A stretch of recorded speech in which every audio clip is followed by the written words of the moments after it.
मुझे याद है he had a very interesting take on mock test series जो कि लिया करते थे जब हम रिवीजन के समय। वो कहा करते थे कि मॉक टेस्ट सीरीज में अगर कोई सवाल ना बने तो इससे घबराने की ज़रूरत नहीं है। सवाल नहीं बना कोई दिक्कत नहीं है, लेकिन सवाल के पीछे का कंसेप्ट आप इस टेस्ट सीरीज के बाद इतने अच्छे से समझिए कि फ्यूचर में कभी भी अगर वो सवाल आए उस कंसेप्ट से रिलेटेड तो उस समय वो सवाल बन जाना चाहिए, उस समय गलती नहीं होनी चाहिए।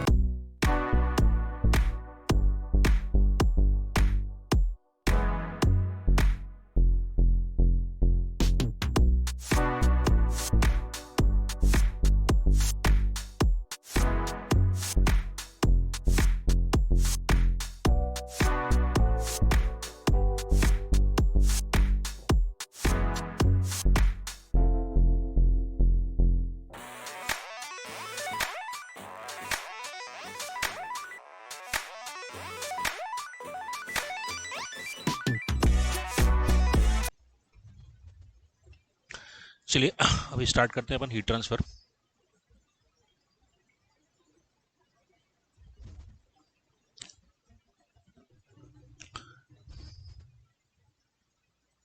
हीट ट्रांसफर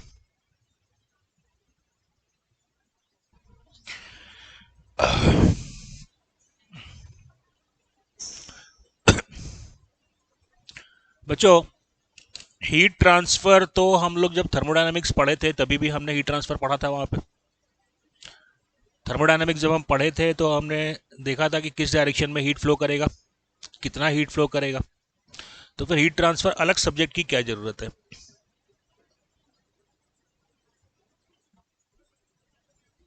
रेट नहीं बताता तो क्या बताता है थर्मोडायनामिक्स? डायरेक्शन और मैग्नीट्यूड बताता है थर्मोडायनामिक्स। कितनी हीट किस बॉडी से किस बॉडी को ट्रांसफर होगी, करेक्ट है।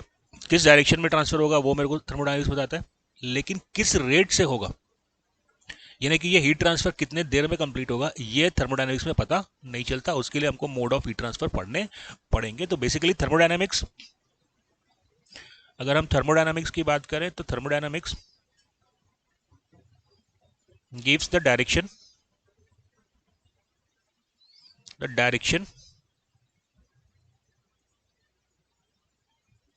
and magnitude of heat flow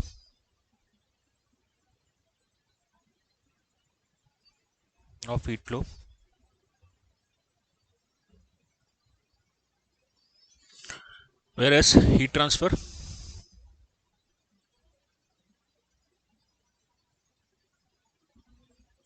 give the rate of heat transfer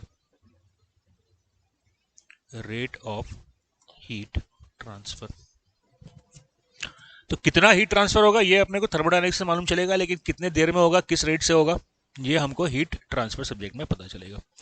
अब बेसिकली यहां पे हमको पढ़ना क्या है? यहां पे हमको पढ़ना है 3 mode of heat transfer.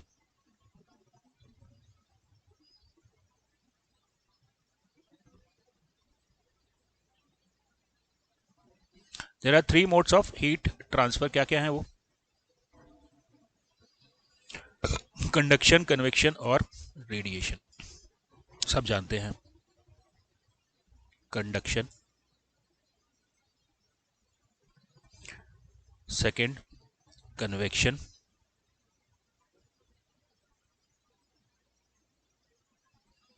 And third radiation. आया कंडक्शन, कन्वेक्शन एंड रेडिएशन। इनमें से कन्वेक्शन और रेडिएशन एक टाइप के हीट ट्रांसफर है। कन्वेक्शन और रेडिएशन एक टाइप के हीट ट्रांसफर है और कंडक्शन अलग है। कैसे? Very good. कंडक्शन जो है वो आपका इंटरनल हीट ट्रांसफर है। Conduction is internal heat transfer. अभी इसको समझते हैं कि इंटरनल हीट ट्रांसफर क्या होता है। अगर मान लो ये एक पेन है, ये एक बार है, इसके एक एंड को मैं हीट कर रहा हूं तो दूसरा एंड हीट होगा। इसका मतलब हीट यहां से ट्रांसफर हुआ। अब ये जो बार के अंदर हीट ट्रांसफर हुआ, इस हीट ट्रांसफर को करने का सिर्फ एक ही तरीका है और वो है कंडक्शन। यानी कि बॉडी के अंदर जो हीट ट्रांसफर होगा उसका सिर्फ एक वे है और वो तरीका है कंडक्शन। अब मान लो ये बाहर हीट हो गया, तो क्या इससे हीट बाहर एम्बिएंट को जाएगी? थोड़ी क्यों जाएगी, पूरी जाएगी भाई, जाएगी। मतलब कुल मिला के अभी अपन ये कर लेते हैं कि जाएगी। तो अब ये बॉडी से बाहर कैसे हीट ट्रांसफर होगा? बॉडी से बाहर हीट ट्रांसफर करने के दो तरीके हैं, कन्वेक्शन के थ्रू जाएगा और रेडिएशन के। यानी कि एक बॉडी के एक हिस्से से दूसरे हिस्से में हीट को कौन कैरी करेगा? उसको करेगा कंडक्शन। कोई भी बॉडी हो, सॉलिड, लिक्विड, गैस, हम लोग को कंफ्यूजन रहता है बहुत लोगों को कि कंडक्शन जो है वो सिर्फ सॉलिड में होता है। नहीं, सॉलिड हो, लिक्विड हो, गैस हो, एक बॉडी के एक हिस्से से दूसरे हिस्से तक हीट को कैरी करने का काम जो है वो कंडक्शन का है। Is that clear? कन्वेक्शन और रेडिएशन, कन्वेक्शन और radiation external mode of heat transfer है। External mode of heat transfer है मतलब कि अगर ये बॉडी से एम्बिएंट को हीट ट्रांसफर करना है तो वो होगा through convection and radiation, right? चलिए,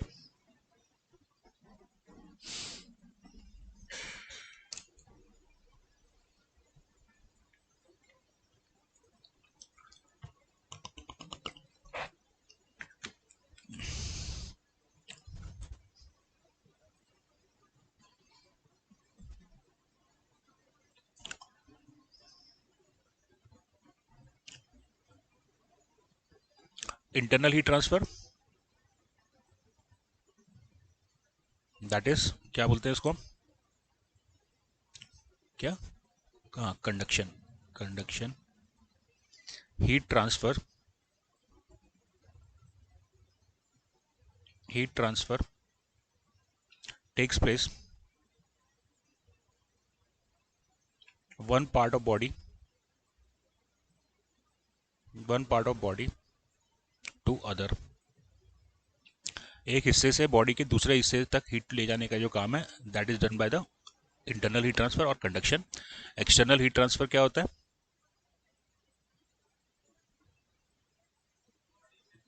हाँ, heat transfer between body and ambient. तो बॉडी एम्बिएंट को जो हीट ट्रांसफर करेगी वो थ्रू रेडिएशन और कन्वेक्शन होगा।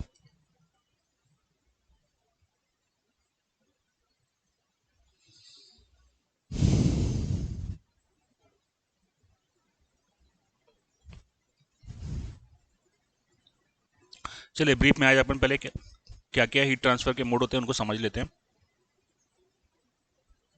बेसिक हम डिस्कस कर लेते हैं। सबसे पहले कंडक्शन। कंडक्शन के बारे में हम जानते ही हैं कि ये क्या है, इंटरनल हीट ट्रांसफर है। इंटरनल हीट ट्रांसफर है।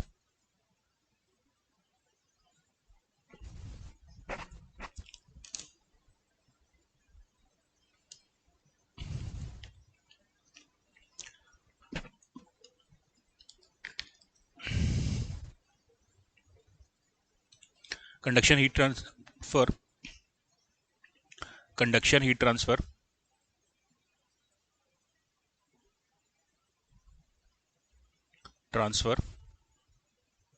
takes place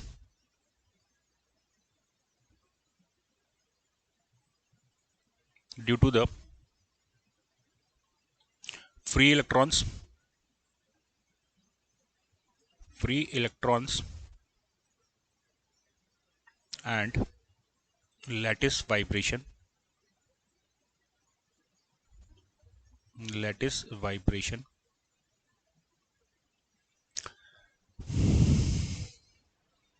इसकी जो गवर्निंग इक्वेशन है, देखो हमको निकालना क्या है, बेसिकली हमको हर कंडीशन में हीट ट्रांसफर निकालना है। तो यहाँ पे जो कंडक्शन की गवर्निंग इक्वेशन है उसको हम कहते हैं Fourier's law. And using the Fourier's law हम कैलकुलेट कर सकते हैं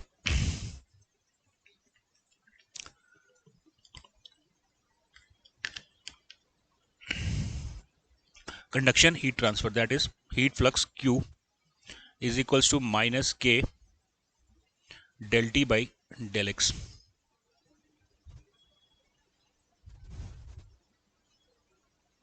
जहां पे कि Q क्या है, what is Q? Heat flux, that is watt पर metre square.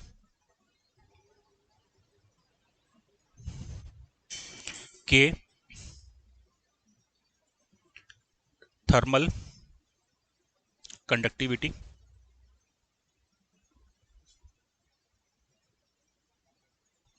And del T by del X क्या बोलेंगे इसको हम? Temperature gradient.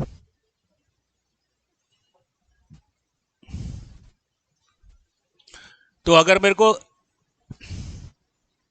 Heat transfer calculate करना है तो क्या फॉर्मूला बन जाएगा? Minus K A del T by del x. Correct है? चलिए, तो that is the governing equation for the conduction. Now let's see what is convection.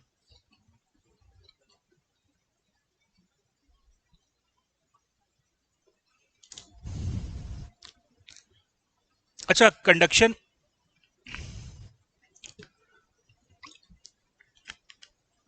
अगर कंडक्शन हीट ट्रांसफर को हमको समझना है तो कंडक्शन हीट ट्रांसफर ऐसा है कि बॉडी के एक पार्ट से दूसरे पार्ट को अपन हीट सप्लाई कर रहे हैं। ये कैसे हो रहा है इसको आप बेसिक तरीके से समझ सकते हो कि मान लो मेरे को क्लास में सबको शीट देनी है, तो मैं क्या करूंगा, एक बंदे को शीट दिया, वो बंदा शीट दूसरे को ट्रांसफर कर देगा। तो ये conduction mode of heat transfer तभी हो पाएगा जब आपस में सब कनेक्टेड लोगे। करेक्ट है? तो यहां से एक एटम से दूसरे एटम को हम हीट ट्रांसफर कर रहे हैं, तो बीच में कनेक्शन होना जरूरी है। बिना कनेक्शन के हम कंडक्शन को अचीव नहीं कर सकते। राइट, चलिए अब बात करते हैं हम कन्वेक्शन की। तो कन्वेक्शन क्या है? एक्सटर्नल हीट ट्रांसफर है।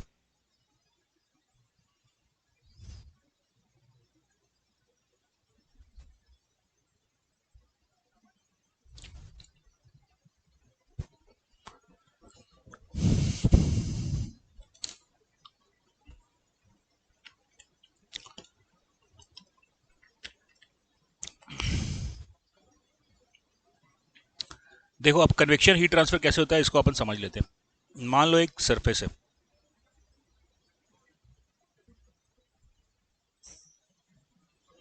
राइट, ये सरफेस हीटेड है। कन्वेक्शन हीट ट्रांसफर कौन सा हीट ट्रांसफर है? एक्सटर्नल हीट ट्रांसफर है। यानी कि ये सरफेस से अब हीट जो है वो एम्बियंट को ट्रांसफर करनी है। तो ये काम कैसे होगा? ये काम ऐसे होगा कि एक एटम जो है, एयर का एक एटम इसके कांटेक्ट में आया। करेक्ट है? अब जो एटम यहां से कांटेक्ट में आया वो हीट लेगा, और हीट लेकर वो अपनी पोजीशन को छोड़ देगा, अपनी पोजीशन को छोड़ देगा, और दूसरा आइटम जो है वो उसकी पोजीशन को एक्वायर कर लेगा। करेक्ट है? अब मेरे को ये बताओ कि कन्वेक्शन हीट ट्रांसफर अगर होना है तो क्या चीज जरूरी है? फ्लो ऑफ मीडियम जो है वो जरूरी है, यानी कि फ्लूइड का होना जरूरी है, चाहे वो एयर हो या वाटर हो। फ्लूइड अगर नहीं होगा तो कन्वेक्शन हीट ट्रांसफर नहीं होगा। क्लियर हुआ? तो यहाँ पे आपको मीडियम तो चाहिए, लेकिन सिर्फ मीडियम से काम नहीं होगा, मीडियम में फ्लो भी होना चाहिए। मीडियम एंड फ्लो, यानी कि फ्लूइड का होना जरूरी है कन्वेक्शन के लिए। Fluid is required.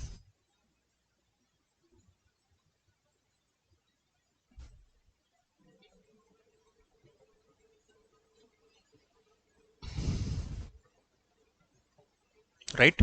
अगर फ्लूइड नहीं है तो कन्वेक्शन पॉसिबल नहीं है, फ्लो होना बहुत जरूरी है। अब यहाँ पे कन्वेक्शन की जो गवर्निंग इक्वेशन है,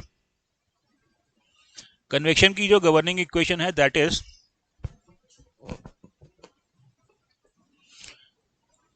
Q is equals to Q is equals to H Ts minus T not.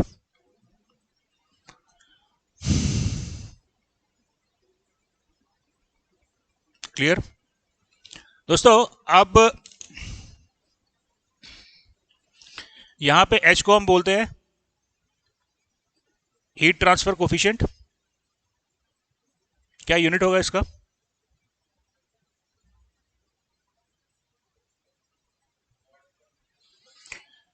देखो Q जो है वो हीट फ्लक्स है, Q जो है वो हीट फ्लक्स है, दैट इज क्या हो गया, वॉट पर मीटर स्क्वायर। तो H का यूनिट क्या हो जाएगा, वॉट पर metre square kelvin.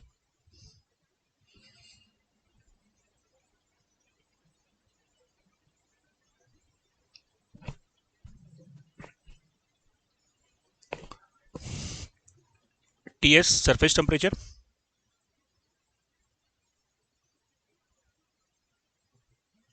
and T naught ambient temperature.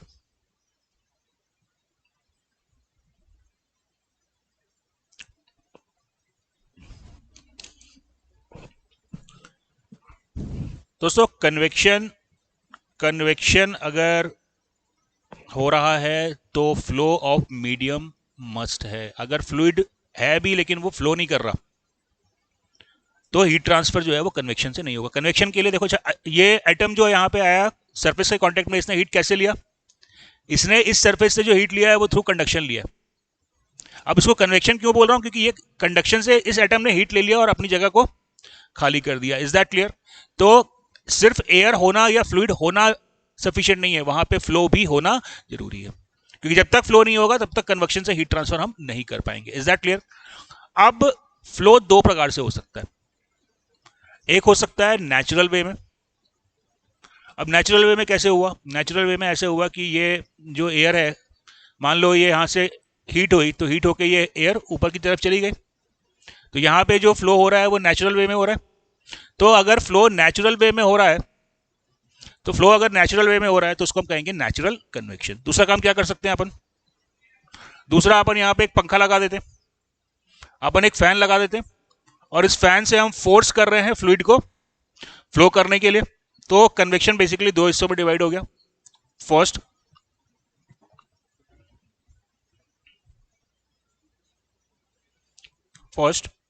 Natural convection, जहां पे फ्लो ऑटोमेटिकली हो रहा है बिना किसी एक्सटर्नल एजेंसी के, और दूसरा हो गया फोर्स्ड कन्वेक्शन। फोर्स्ड कन्वेक्शन में we will use a fan और blower to flow the air.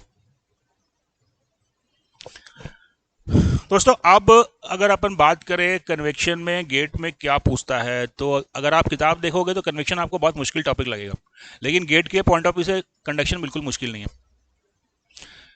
Gate में आपका जो ऑब्जेक्टिव है वो सिर्फ हीट ट्रांसफर निकालना है, आपको कितना हीट ट्रांसफर हुआ, और वो हीट ट्रांसफर निकालने के लिए you have to calculate the value of H.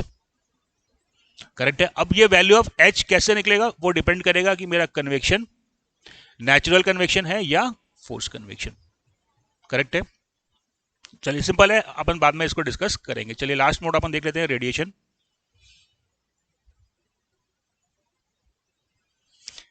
Her body जिसका टेम्परेचर जीरो ना हो, जीरो केल्विन ना हो, वैसा टेम्परेचर जीरो केल्विन पॉसिबल ही नहीं है, तो हम ये कह सकते हैं कि हर बॉडी पैकेट्स ऑफ एनर्जी को एमिट करता है। हर बॉडी पैकेट्स ऑफ एनर्जी को एमिट करता है, और जो बॉडी उसके रास्ते में आएगा, जो बॉडी उस पैकेज के रास्ते में आएगा वो उस पैकेट को रिसीव कर सकता है। करेक्ट है? यहां पे किसी बॉडी से जो एनर्जी निकल रही है E, that is given as sigma into T to the power 4, that is for the black body. किसी बॉडी से जो एनर्जी इमिट हो रही है that is sigma into T to the power 4। EB is the emissive power, EB को हम बोलते हैं emissive power of black body.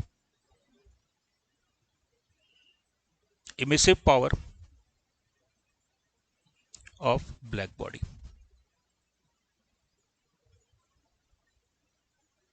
Sigma Stephen Boltzmann constant.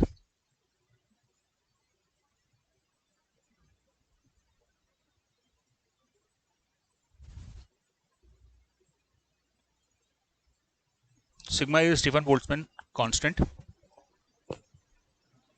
and T temperature in Kelvin, body temperature in Kelvin, and unit of EB is again watt per meter square. ठीक है? तो simple है। चलो अब यहाँ बेसिकली देखो, मेरे को जो मैं सब्जेक्ट पढ़ रहा हूँ वो सब्जेक्ट का नाम क्या है, हीट ट्रांसफर। तो मेरे को ये निकालना है कि दो बॉडी के बीच में कितना हीट ट्रांसफर होगा। चलो रेडिएशन हीट ट्रांसफर निकालना है मेरे को, ये बॉडी 1 और ये बॉडी 2, राइट। इसका टेम्परेचर T1 दिया हुआ है, इसका टेम्परेचर T2 दिया हुआ है। कितना हीट ट्रांसफर होगा इन दोनों के बीच में?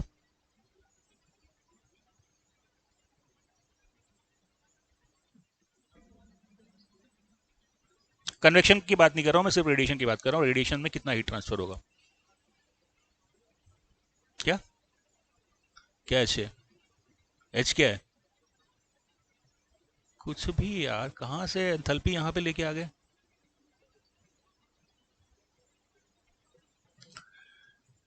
Q1 टू 1 से 2 पे कितना नेट हीट ट्रांसफर हुआ, ये मेरे को निकालना है। करेक्ट है। तो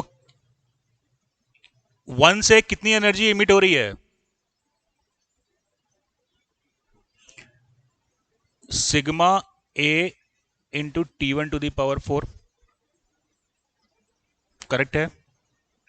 अब दोस्तों ये बताओ कि जो एनर्जी 1 से निकली, ये अपन ने क्या लिखा है यहाँ पे, sigma A into T1 to the power 4, that is the energy emitted from this body. ठीक है, सब 2 पे जा रही है क्या? 2 पे जा रही है, तो यहाँ पे क्या करना पड़ेगा मेरे को, एक टर्म से मल्टीप्लाई करना पड़ेगा F12। इसका मतलब हुआ 1 से निकलने वाली एनर्जी का कितना परसेंट 2 पर पहुंच रहा है। करेक्ट है। तो ये अपन ने क्या निकाला, 1 से 2 पे आने वाली एनर्जी, राइट। इसमें अपन क्या करेंगे, अब 2 से 1 पे कितना आया तो उसके लिए क्या लिख देंगे, सिग्मा, ये A1 है, ये A2 F21। करेक्ट है। तो हम डिस्कस करेंगे, एक रेसिप्रोकल लॉ होता है जिसका मतलब होता है A1 F12 is equals to A2 F21।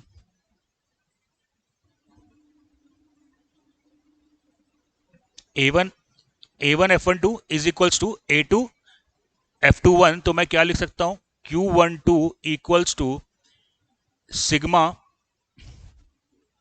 A1 F12 T1 to the power 4 minus T2 to the power 4, क्योंकि A2 F21 और A1 F12 दोनों सेम है, राइट। या फिर मैं इसको और क्या लिख सकता हूं, मैं इसको लिखता हूं sigma A2 F21 into T1 to the power 4 minus T2 to the power 4। अब समझ लो कि रेडिएशन में मेरे को क्या करना है। अब बेसिक अपने को गेट में रेडिएशन में क्या करना है, तो रेडिएशन हीट ट्रांसफर निकालने के लिए टेम्परेचर तो आपको क्वेश्चन में दे दिया। What you have to calculate is the shape factor. ये F12 जो है इसको हम बोलते हैं शेप फैक्टर और view factor. This is known as view factor, या इसको हम बोलते हैं शेप फैक्टर,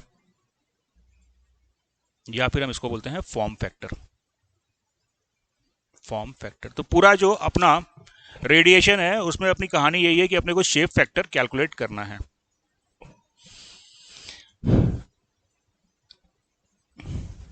वन से 2 के बीच में हीट ट्रांसफर निकालना है तो कितने शेप फैक्टर निकालने पड़ेंगे?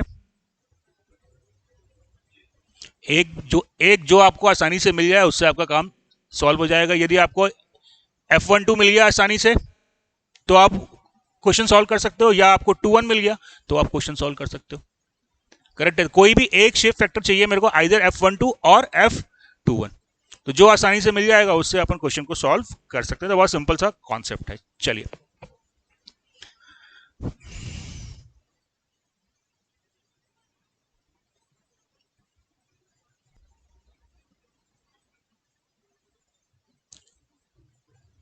चलिए now let me start conduction. तो कंडक्शन की जो पहले गवर्निंग इक्वेशंस हैं वो अपन देख लेते हैं। Conduction,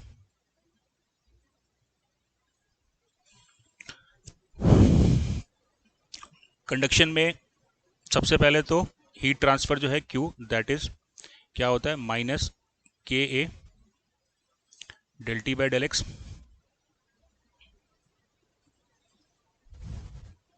right. Then we have conduction equation, then we have conduction equation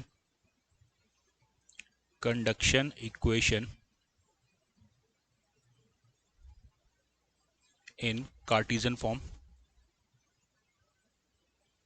in Cartesian coordinate.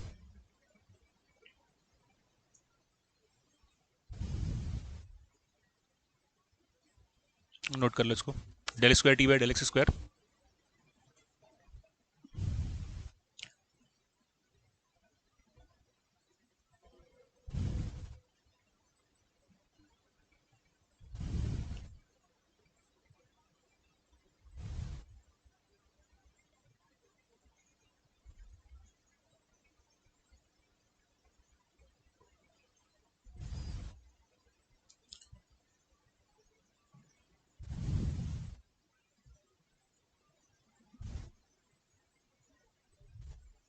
नोट कर लिया।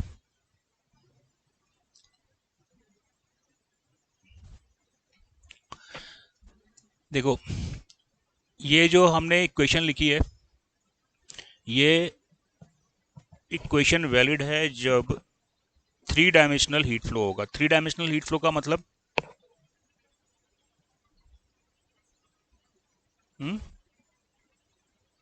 तीनों डायरेक्शन में हीट फ्लो होगा। तो तीनों डायरेक्शन में हीट फ्लो कब होगा?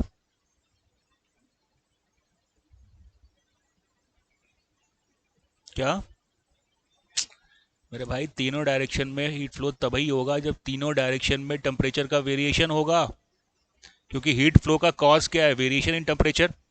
लेकिन मान लो कि अगर 1 डायमेंशनल हीट फ्लो हो रहा हो, तो ये मेरी इक्वेशन क्या हो जाएगी? अगर मान लो कि 1 डायमेंशनल हीट फ्लो हो रहा है, इसका मतलब कि वाई डायरेक्शन और जेड डायरेक्शन में कोई वेरिएशन नहीं होगा, तो ये दोनों टर्म जो है वो हो गए जीरो। क्या बच जाएगा? Del square T by del x square plus Q gen by K is equal to 1 by alpha del T by del T. अब ये del T by del T क्या रिप्रेजेंट कर रहा है? Change in temperature with respect to time. And what is the meaning of steady state? अगर steady state होगा तो ये वाला टर्म जो है वो जीरो हो जाएगा। तो बेसिकली अभी आपको जो इक्वेशन लग रही है कि बहुत बड़ी सी है, खतरनाक सी है, गेट के लिए मेरे को इतना करने की जरूरत नहीं है, क्योंकि गेट के लिए जो कंडीशन होती है that is 1 dimensional 1D heat flow, 1D heat flow इन। अच्छा यहाँ पे टर्म देख लो, ये जो QG है इसको बोलते हैं हम हीट जनरेशन। क्यू जेन, इसका यूनिट होता है वॉट पर मीटर क्यूब। हीट जनरेशन यानी कि ये टर्म कब आएगा? जब मान लो कि कोई वायर है, उसमें से करंट फ्लो हो रहा है। करेक्ट है, करंट फ्लो हो रहा है, तो हीट कहां आ रही है? कहां से आ रही है भैया? हीट जो है वो वायर के अंदर ही जनरेट हो रही है। तो जब किसी बॉडी के अंदर हीट जनरेट होगा तभी अपन क्यूजन वाला टर्म यूज करेंगे, अदरवाइज क्यूजन वाला टर्म नहीं आएगा। राइट, चलिए हाँ। तो 1 dimensional heat flow in steady state, in steady state. अच्छा, ये अल्फा जो है इसको हम बोलते हैं thermal conductivity, sorry thermal diffusivity.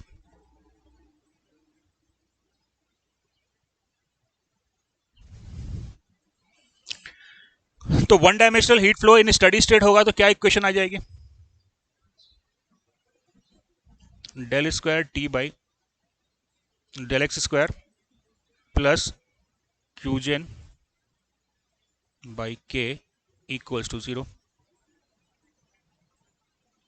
Right, चलिए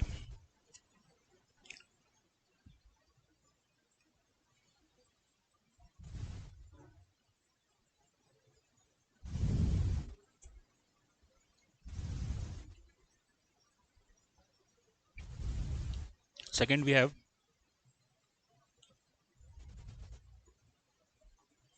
in the cylindrical form,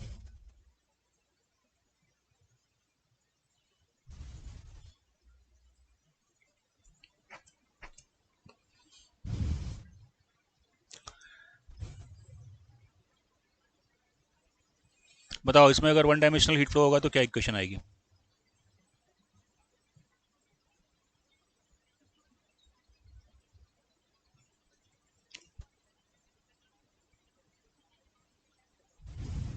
one dimensional heat flow होगा तो क्या इक्वेशन आएगी? Del square T by del r square q g by k. गलत है, गलत है। गलत इसलिए है क्योंकि ये है डिपेंड करेगा। देखो यहाँ पे टेम्परेचर जो है वो फंक्शन है आर का, फाई का और जेड का। करेक्ट है। अगर मान लो वन डायमेंशनल हीट फ्लो हो रहा है एक्सियल डायरेक्शन में, वन डायरेक्शनल हीट फ्लो हो रहा है इन द एक्सियल डायरेक्शन में, तो क्या होगा? तो फिर आपका ये वाला टर्म बचेगा del square T by del z square plus q gen by k. Correct है। तो यानी कि एक्सियल डायरेक्शन में अगर हीट फ्लो हो रहा है तो मेरे को वही इक्वेशन मिल जा रही है जो मेरे को कार्टेशियन फॉर्म से मिली थी। करेक्ट है। तो बेसिकली इस इक्वेशन को हम तब यूज करते हैं जब किसी सिलिंड्रिकल बॉडी में रेडियल हीट फ्लो होगा। ये हम तब यूज करेंगे जब हीट फ्लो जो होगा वो रेडियल डायरेक्शन में होगा।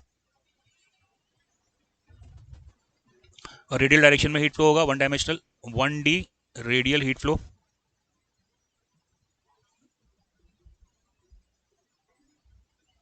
अगर one dimensional radial heat flow होगा तो क्या इक्वेशन आ जाएगी? 1/r del by del r, r del T by del r plus q gen. अच्छा हाँ, स्टडी स्टेट तो रहेगा ही, क्यूजेन बाई के इक्वल्स टू 0।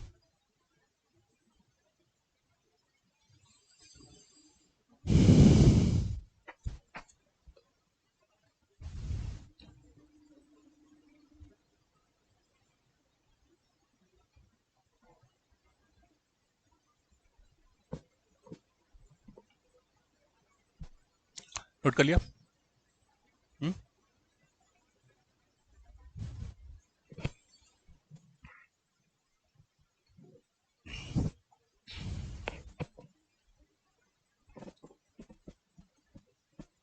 हो गया नोट?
हाँ, that is in the spherical form. तो ये इसमें जनरल इक्वेशन ये लिखने की जरूरत नहीं है। आप सिंपली रेडियल हीट फ्लो के लिए लिख लो इक्वेशन। तो रेडियल हीट फ्लो के लिए मिल जाएगा del square T by del r square, del square T by del r square plus नीचे वाला इक्वेशन बच जाए उसको आप लिख लो 2/r del T by del are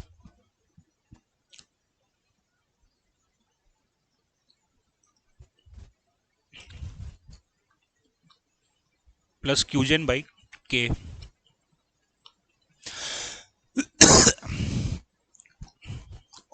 हो गया नोट? तो दोस्तों अब जो भी आपका कंडक्शन है वो अभी आपने जो फोरियर लॉ पढ़ा वो, और प्लस ये जो कंडक्शन इक्वेशन पढ़ी है उसका आप इस्तेमाल करोगे। ठीक है, इधर बताओ ये स्फेरिकल कोऑर्डिनेट में इक्वेशन का इस्तेमाल मैं कब करूंगा?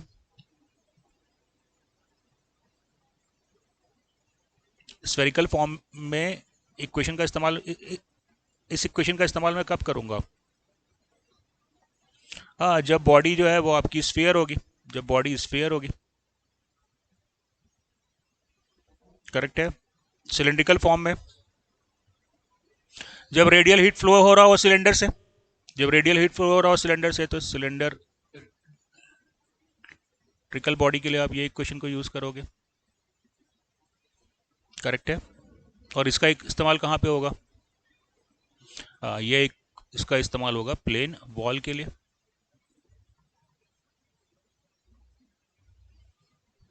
करेक्ट है। तो this is for the plane wall, this is for the cylinder if there is the radial flow. अगर एक्सियल हीट फ्लो हो रहा है तो ये वाला इक्वेशन से ही काम चल जाएगा। Yes no? एंड देन अगर बॉडी का शेप स्फेरिकल हो तो ये वाली इक्वेशन अपने को यूज करनी पड़ेगी। चलिए,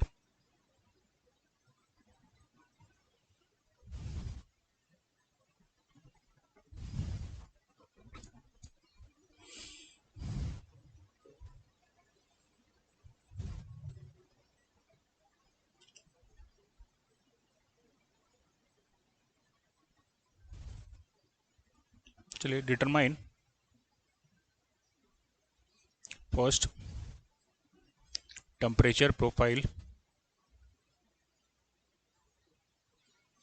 heat flux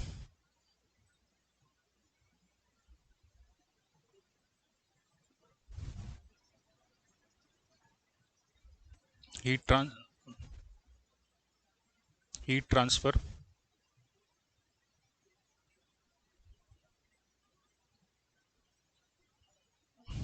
and fourth thermal resistance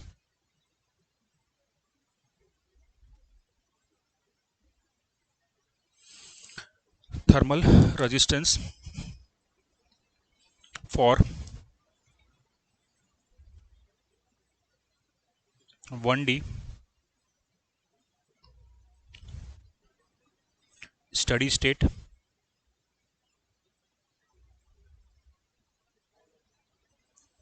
1D steady state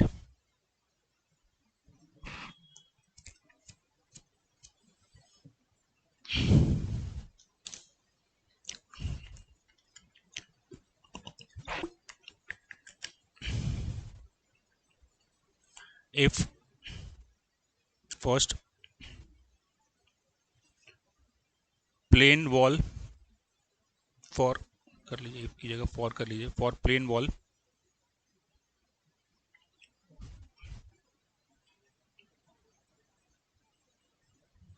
steady state for plane wall second hollow cylinder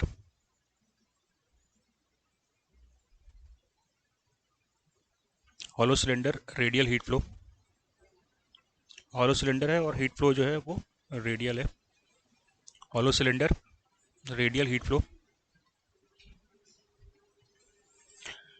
and third hollow sphere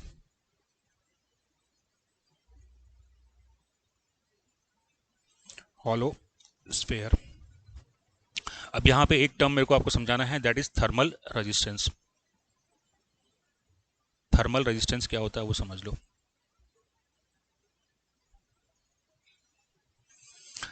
देखो what is the cause of current flow del V के कारण आई flow करता है और heat क्यों flow करता है delta T के कारण हीट फ्लो करता है तो current voltage is the cause and current is the effect similarly temperature difference is the cause and heat flow is the effect अब इलेक्ट्रिकल रेजिस्टेंस क्या होता है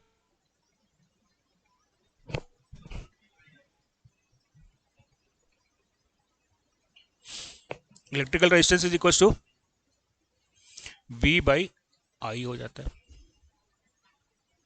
करेक्ट है तो थर्मल रेजिस्टेंस क्या होगा ये इलेक्ट्रिकल रेजिस्टेंस था तो थर्मल रेजिस्टेंस क्या हो जाएगा डेल टी बाई क्या del T by V is equals to I R होता है ना भाई V is equals to I R तो R हुआ V बाई आई ठीक है R हुआ V बाई आई तो डेल टी बाई क्यू हाँ ठीक है ठीक है तो आपको थर्मल रेजिस्टेंस निकालने के लिए ये फॉर्म में इक्वेशन को लेकर आना पड़ेगा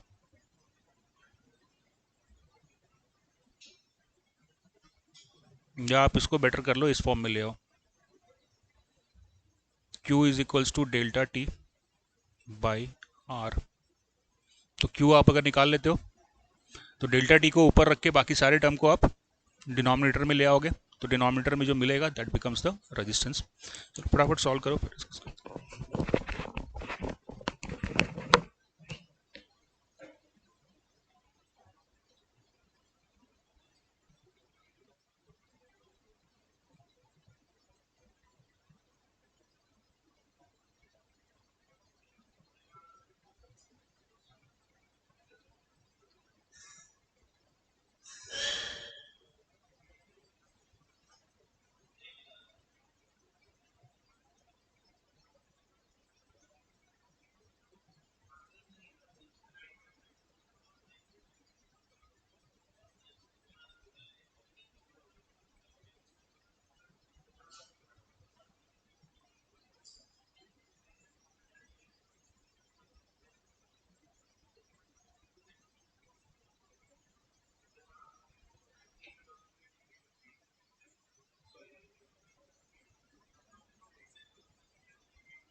चलो जरा देखो,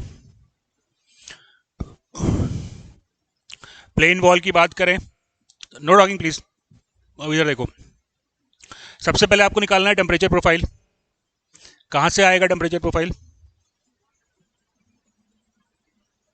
अरे 4 फार्मूले तो हैं गिन चुन के भाई अभी तक।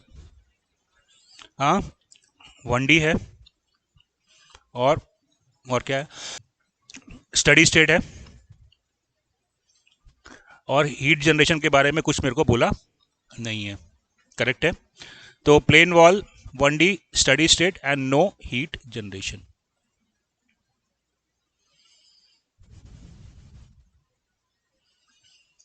तो मेरे पास इक्वेशन है del square T by del x square equals to 0। Clear? तो यहां से मेरे को मिला del T by del x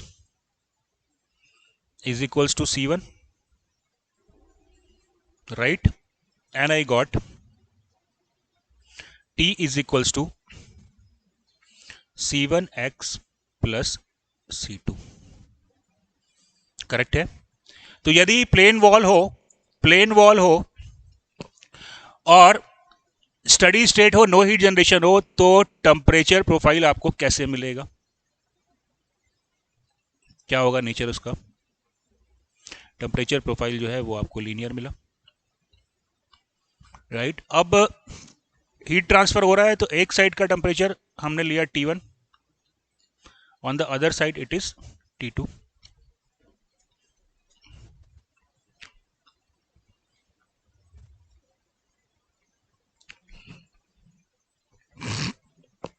चलो अब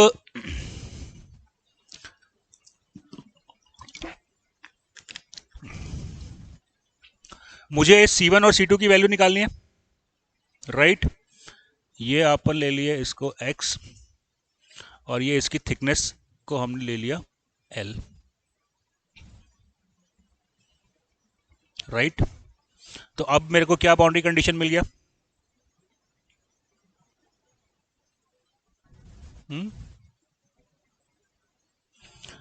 एक कंडीशन मिला at x equal to 0 t is equals to T1, और दूसरा मिला at x equal to L t is equals to T2।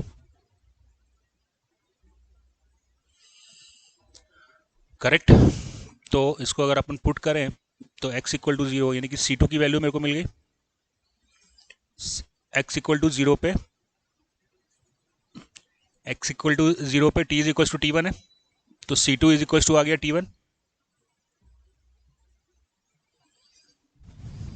Right? Yes no? चलिए अभी दूसरा है T2 is equals to C1L plus T2, right? तो I got the value of C1 is equals to T2 minus T1 divided by L, right? और it's can be written as minus, क्योंकि T1 greater है तो minus T1 minus T2 divided by L। Clear? तो temperature profile आपको मिल गया। Temperature profile आपको मिला minus T1 minus T2 by L into x plus T2। कोई दिक्कत, कोई समस्या, कोई परेशानी? क्लियर हो गया ये? अगला चीज क्या निकालना था?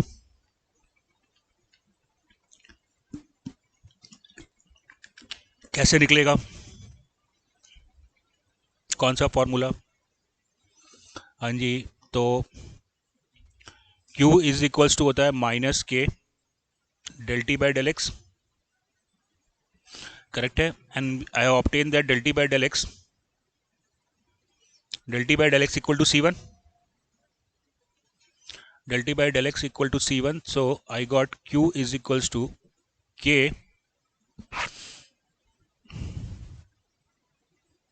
C1 का T2 minus T1 minus T2 T1 minus T2 divided by L,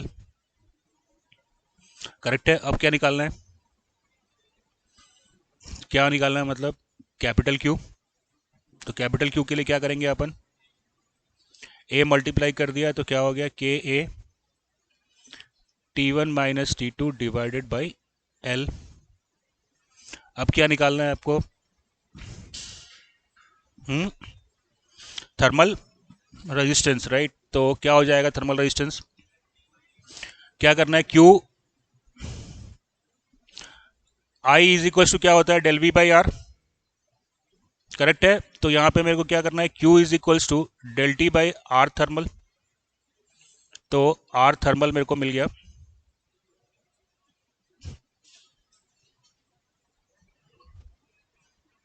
Q को मैं लिख सकता हूँ क्या, Q को मैं लिख सकता हूँ T1 minus T2 divided by L by के ए। बन गया। तो थर्मल रेजिस्टेंस क्या आया, तो ये इंपॉर्टेंट टर्म है, याद रखिएगा थर्मल रेजिस्टेंस। देखो कंडक्शन में जब भी आप हीट ट्रांसफर निकालोगे, मेरी बात सुनो, कंडक्शन में जब भी आप हीट ट्रांसफर निकालोगे एक ही फॉर्मूला आपको यूज करना है। क्या फॉर्मूला यूज करना है, Q is equals to del T by R. तो आपको रेजिस्टेंस निकालते आना चाहिए, बार बार 25 फॉर्मूले याद करने की जरूरत नहीं है। यही फॉर्मूले से सारे कंडक्शन के क्वेश्चन सॉल्व होंगे। तो प्लेन स्लैब के लिए आर की वैल्यू क्या आई, एल अपॉन के ए। आई क्लियर, ठीक है। ये चलिए नेक्स्ट दो को ट्राई करिए, सॉल्व करिए, उसको अटेम्प्ट करिए उसको, नेक्स्ट टू को सॉल्व करने का, फिर अपन डिस्कस करते हैं, फिर इसके बाद आई स्टार्ट करेंगे। स्फेयर और सिलेंडर के लिए सॉल्व करिए इक्वेशन। सेम कॉन्सेप्ट है, पहले टेम्परेचर प्रोफाइल निकालोगे आप, और टेम्परेचर प्रोफाइल निकालने के बाद फिर आप हीट फ्लक्स कैलकुलेट करोगे। फटाफट सॉल्व करो, फिर 10 मिनट बाद आप स्टार्ट करेंगे, आई स्टार्ट करेंगे।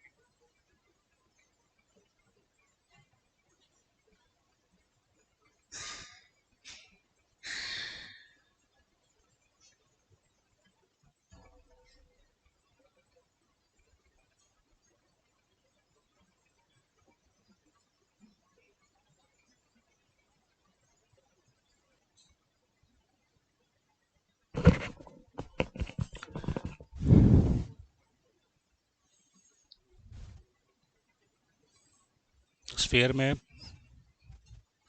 इंटीग्रेट नहीं कर पा रहे हो, इंटीग्रेट नहीं कर पा रहे हो ना,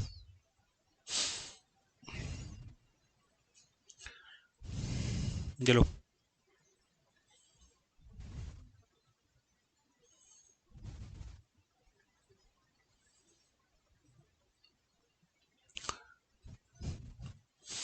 ये रिलेशन को यूज कर लो, ये रिलेशन को यूज करोगे तो निकल जाएगा आराम से। कितना आया था उसमें सिलेंडर में रेजिस्टेंस आप लोग का हुआ, कितना आया रेजिस्टेंस, क्या क्या क्या, 1/, हाँ कितना, 1/2 पाई, 2 pi k L L N R 2/R1 आएगा। हाँ